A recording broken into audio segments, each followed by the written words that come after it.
په دې نښه ورځو کې په 10مه اختر دی قرباني ده بیا وې د دینه په غونډه دنیا کې بهتر عمل بل نشي کېدلی دا دومره قیمتي ورځې دي په دې ورځو کې د نن نه شروع شو کم عبادت او هر عبادت نفل د قرآن تلاوت ذکر و اذکار تهجد روژه نیول هر عبادت چې چا په دې نښه ورځو کې نبی علیہ السلام وی وکړو د دنه بل بهتر عمل والا په غونډه دنیا کې هیڅوک هم نشته یو صحابي تپوس کوي د الله حبیب جهاد ته نم غوره نه دی ټیک ته چې یو سړی په دې ورځو کې عمل وکړي نیک خو بل سړی جهاد کوي نو جهاد ته نم غوره نه دی نبی کریم صلی الله علیه وسلم وفرمیل وینا جهاد ته نم غوره نه دی البته وی د هغې سړي عمل ته غوره دی چې هغه جهاد للاړ شي او بیا واپس را نشي لکه جهاد للاړ او شهید شو د دقې سړي عمل صرف د دې سړي د عمل نه بهتر دی نور تینه بل چا عمل غوره نشي کېدلی دا څومره قیمتي ورځې شوي یعنې سته چې په دې کې اعمال کوي صرف د هغې سړي عمل به درنه غوري چې هغه جهاد للاړ او را نغې واپس شهید شو دا خو واقعي چې ډېر لوی عمل دی د هغې نه علاوه د هیچا عمل هم ستا نه غوره نشي کېدی چې په دې 10 ورځو کې څوک عمل کوي دا دومره قیمتي ورځې شپې او نبی کریم صلی الله علیه وسلم وفرمیل روایاتو کې راځي وایي په دې ورځو کې یوه روژه نیول د 1 کال برابر اجر لري که سبا نیسي او که بله ورځ نیسي او که بله ورځ هره ورځ چې نیسي د 1 کال برابر اجر لري په دې میاشتو کې یوه روژه نیول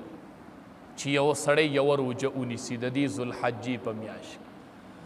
او د یوې شپې عبادت د لیلة القدر برابر اجر لري دا دومره قیمتي شپې دي دا سړي ته مخې ته رالل هغه د نن نه او میاشت شروع شو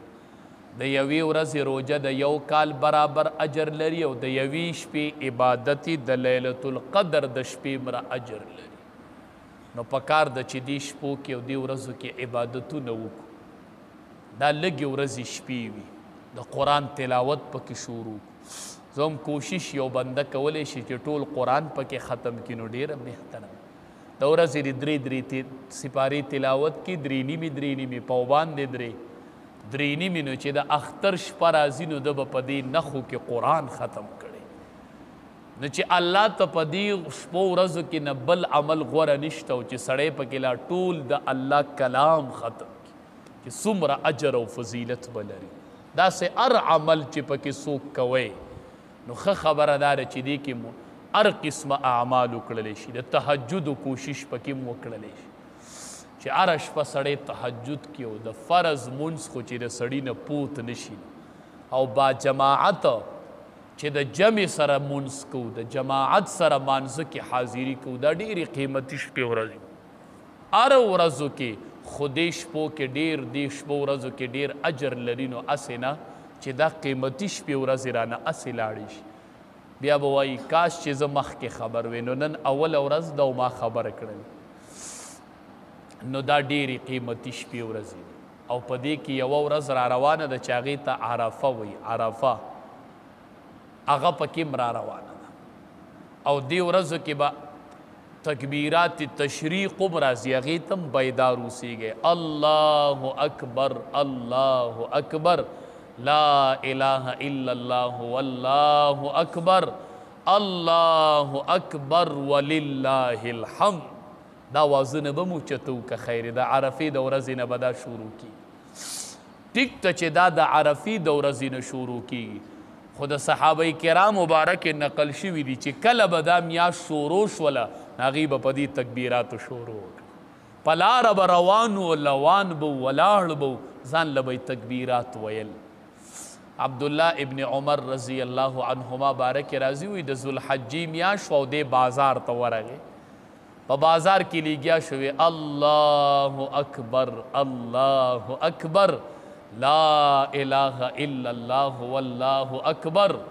چې دا شروع کړله ټول بازار ورسره دا شروع کړله ویسې د دې بازار نه د الله د وحدانیت یو آواز اوچت شو. نو صحابه کرامو به دې میاشت کې دا ټوله دې ورځو کې په ټولو ورځو کې ځان له ویل. نو هر ټیمې سړی ویلی شي وایي دي الله اکبر الله اکبر. موقع ورته میلاویږي بس وی دي کوشش دې کوي دا دې وایي. خو خصوصا د عرفې نه چې کم شروع کېږي ګورې هغه بیا په بنده واجب دي. ګورې وسې ویل غوره دي ځان له به یې وایو خو د عرفې نه چې شروع شول بیا یې هغه واجب دي په بنده باندې ویل. عرفه څه ته وایي کمې ورځې ته وایي د دې ورځې څه حیثیت دی